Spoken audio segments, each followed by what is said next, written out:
First match the following. First में क्या है फ्रेंड्स, रियॉट्स। रियॉट किसे कहते थे? तो रियॉट्स जो होते थे वो पीसेंट लोगों को बोला जाता था, जो हमारे दक्षिणी साइड रैयतवाड़ी व्यवस्था लागू की गई थी फ्रेंड्स। इसके बाद महाल। महाल किसे कहा जाता था?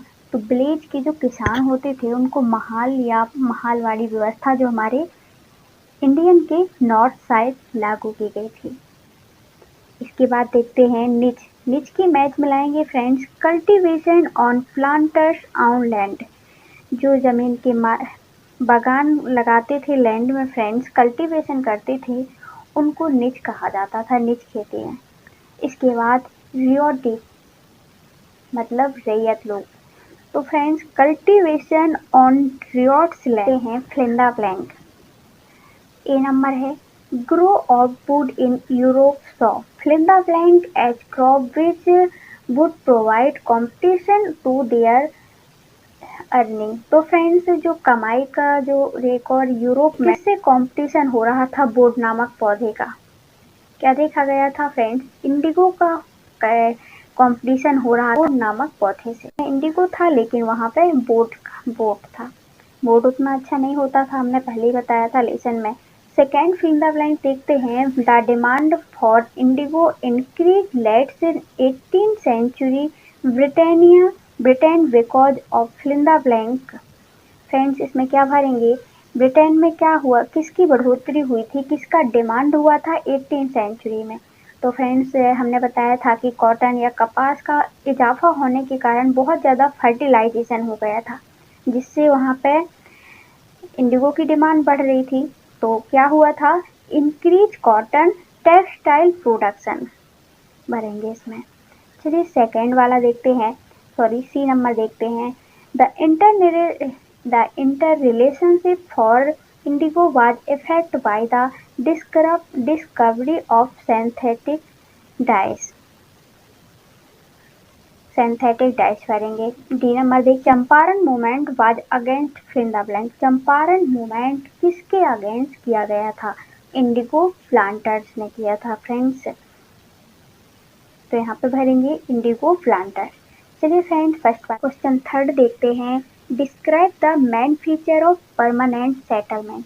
स्थायी बंदोबस्त के मेन फीचर के बारे में बताइए। तो फ्रेंड्स यह जो कॉर्नवालिस ने 1793 में इसको लागू किया था। इसके according to the permanent, the raja and taluqdar were recognised as zamindar and were given to the responsibility of revenue collection from the pheasant.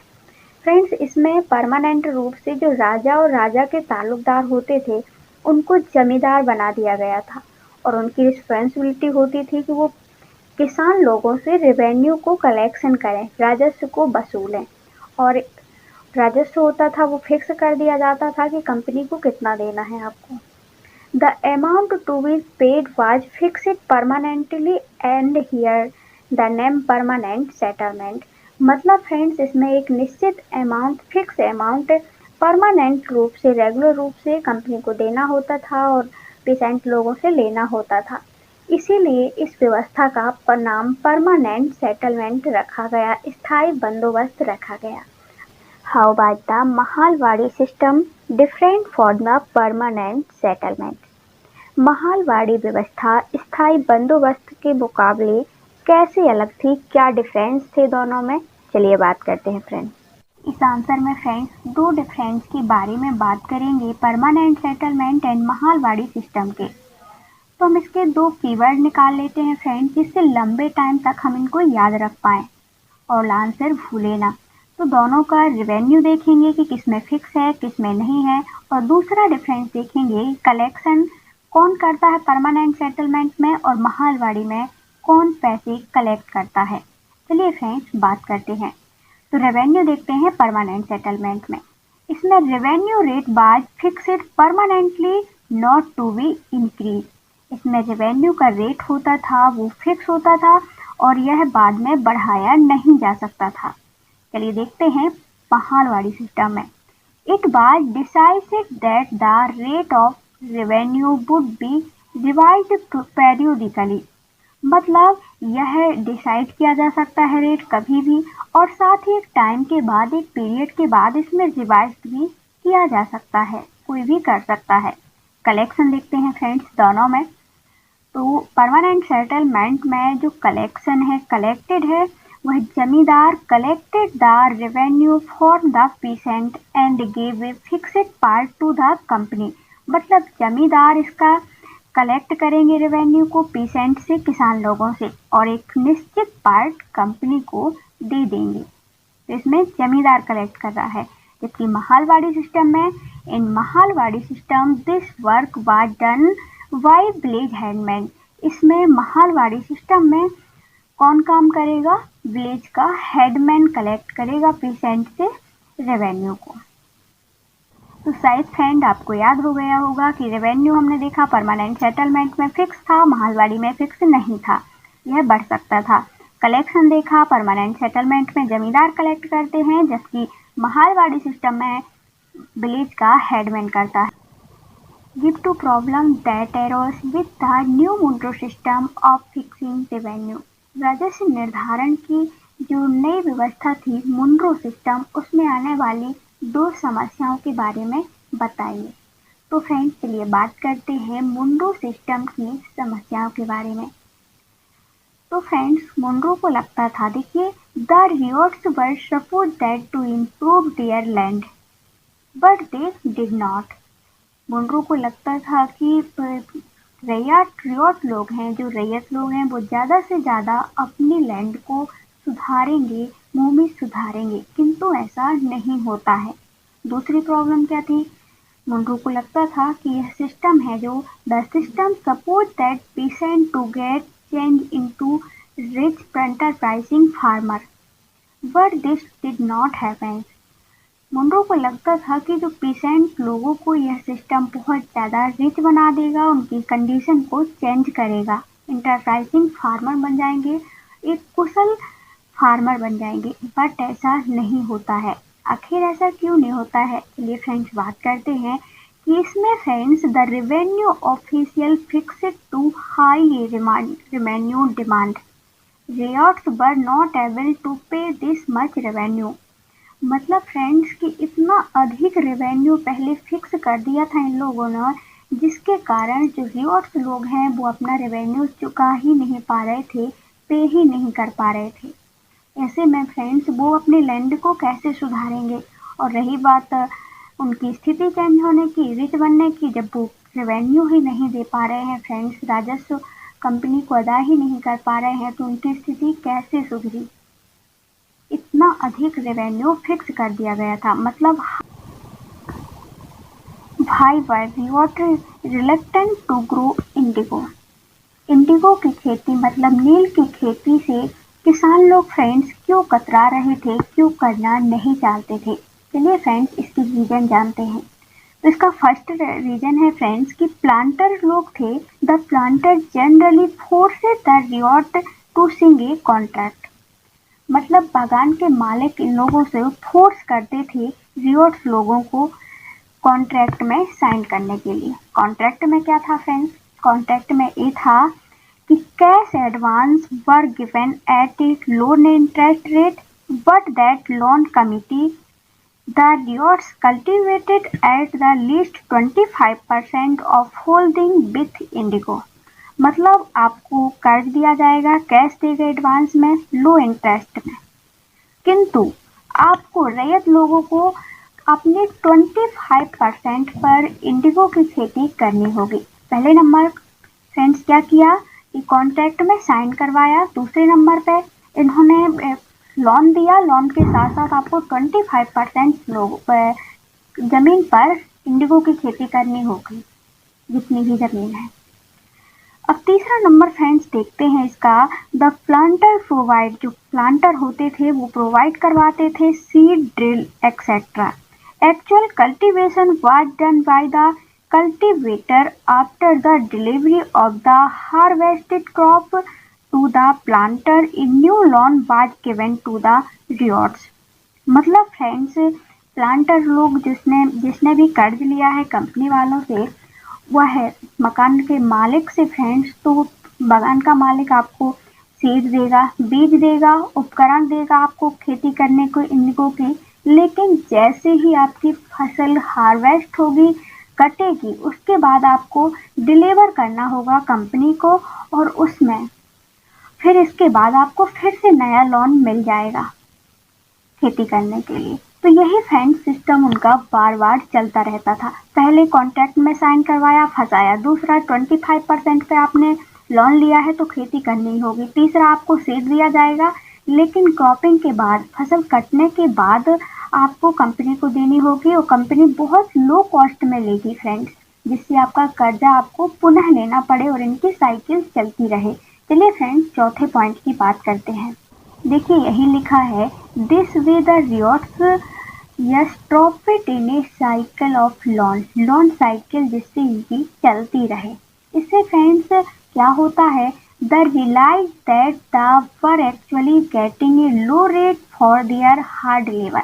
इनका लोन साइकिल कैसे चलता रहता था, तो फ्रेंड्स बाद में किसान लोगों को रियलाइज हो जाता है कि एक्चुअली में इन लोग लो रेट में इन लोगों से इंडिगो को खरीदते थे, जिससे, और दूसरा कोई खरीदेगा नहीं, और जिससे में फ्रेंड्स इनका हार्ड लेबर, कठिन श्रम भी नहीं निकल पाता था, और इनकी पुनः इनको लोन लेना पड़ेगा खेती करने के लिए, और इनका लोन साइकिल चलता रहेगा। इसके बाद planter forces the ryots to grow indigo on the best soil where the cultivation wanted to use that for rice। अब इसके साथ ही फ्रेंड्स जो प्लांटर लोग फोर्स करते थे, बागान के मालिक हम लोगों को फोर्स करते थे, रैयत लोगों को, कि आप अपनी जो सबसे अच्छी जमीन है वहाँ पर आप करेंगे इंडिगो की खेती।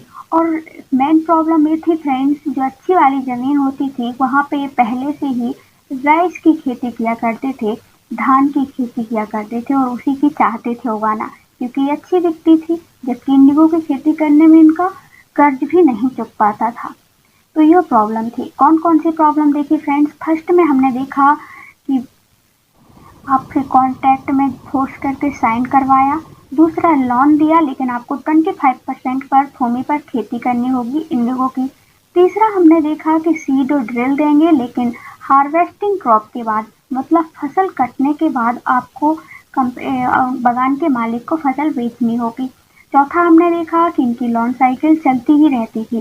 पांचवा, इनको रियलाइज हो जाता है और इतने लो कॉस्ट में खरीदते थे इंडिगो को, जिससे इनका हार्ड लेबर की भी नहीं निकल पाती थी, वो पुनः लोन लेना पड़े। पांचवा हमने देखा कि इनको फोर्स किया जाता था कि अच्छी वाली लैंड पे ये लोग कृषि करें, किसकी, इंडिगो की। और प्रॉब्लम ये थी कि ये लोग पहले से ही राइस की खेती करना चाहते थे अच्छी वाली सॉइल में। आई होप आपको ये आंसर क्लियर हो गया हो। What were the circumstances which led to the eventual collapse of indigo production in Bengal? Friends, Bengal में जो इंडिगो की खेती, नील की खेती क्यों धराशायी हो जाती है, इसके क्या क्या कारण हैं, चलिए फ्रेंड्स बात करते हैं। फ्रेंड्स, इसका फर्स्ट रीजन ये था कि the indigo cultivator in Bengal in given loan but for that they had to grow indigo on at least 25% of the area under their holding। मतलब फ्रेंड्स, नील की खेती करने वाले को लोन दिया जाता था, लेकिन किंतु जो नील के लिए कर्ज लेगा फ्रेंड्स, उसको अपनी ज़मीन के कुल 25% पर नील की खेती करनी ही होगी। ये शर्त थी पहली। दूसरी फ्रेंड्स प्रॉब्लम क्या थी, the planter provide only seed and drill, the rest of work till the crop was to be done by the ryot. साथ ही फसल को कटने के बाद क्रॉप बाज हार्वेस्ट, इसके बाद रियॉट्स को जो बेचने जाता था नील के लिए, तो फ्रेंड्स इतनी सस्ती कीमत पे खरीदते थे। The price the ryots got for their indigo was very low.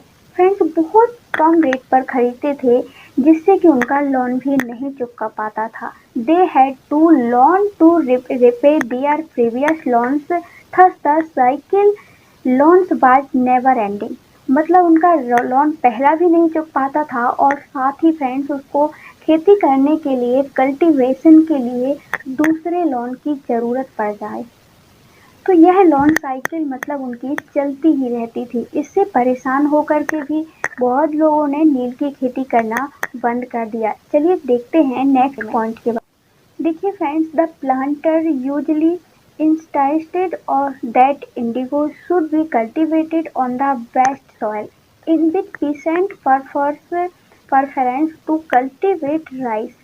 Friends, plant लोग फोर्स करते थे, प्लांटर्स लोग, बगान के मालिक, कि आप अपनी बेस्ट सॉइल पर, अच्छे सॉइल पर क्या करिए, नील की खेती करिए।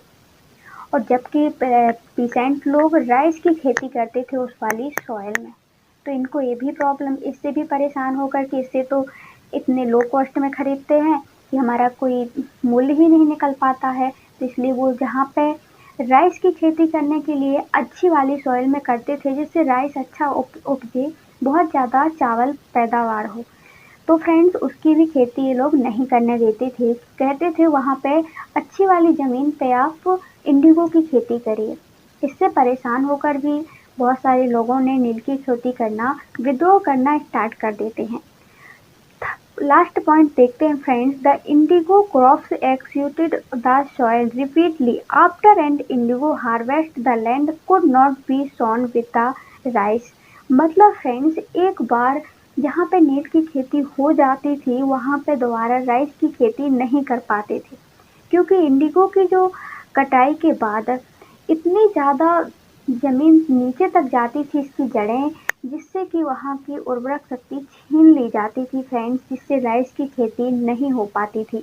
इससे भी परेशान होकर बहुत सारे रियोट्स ने, बंगाल के लोगों ने इसकी खेती करना बंद कर दिया।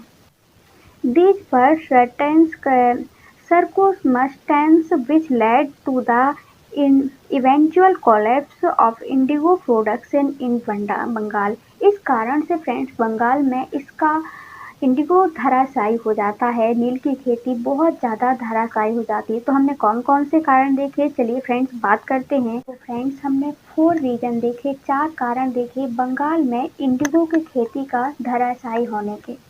पहला रीज़न देखा कि जो भी बगान के मालिक से कर्ज लेगा फ्रेंड्स, उसको 25% पर अपनी भूमि की खेती करनी ही होगी। दूसरा रीज़न देखा हमने कि प्लांटर्स लोग ड्रिल देंगे और सीड देंगे, और हार्वेस्टिंग क्रॉप के बाद, फसल कटाई के बाद आपको उनको सस्ते दामों पर देना होगा। तीसरा हमने देखा कि आपको वेस्ट से बेस्ट सॉइल पर इन लोगों की खेती करनी होगी नील की। चौथा खेती ना करने का कारण देखा फ्रेंड्स कि एक बार नील की खेती हो जाने पर वहाँ पे राइस की खेती नहीं हो सकती थी। आई होप फ्रेंड्स आपको ये चारों आंसर कट गए होंगे। पहला 25% पर भूमि पर कृषि करवाना, दूसरा हमने देखा कि कम कीमत पर फसल खरीदना, तीसरा देखा अच्छे सॉइल पर कृषि करवाना, और चौथा देखा राइस की खेती ना हो पाना।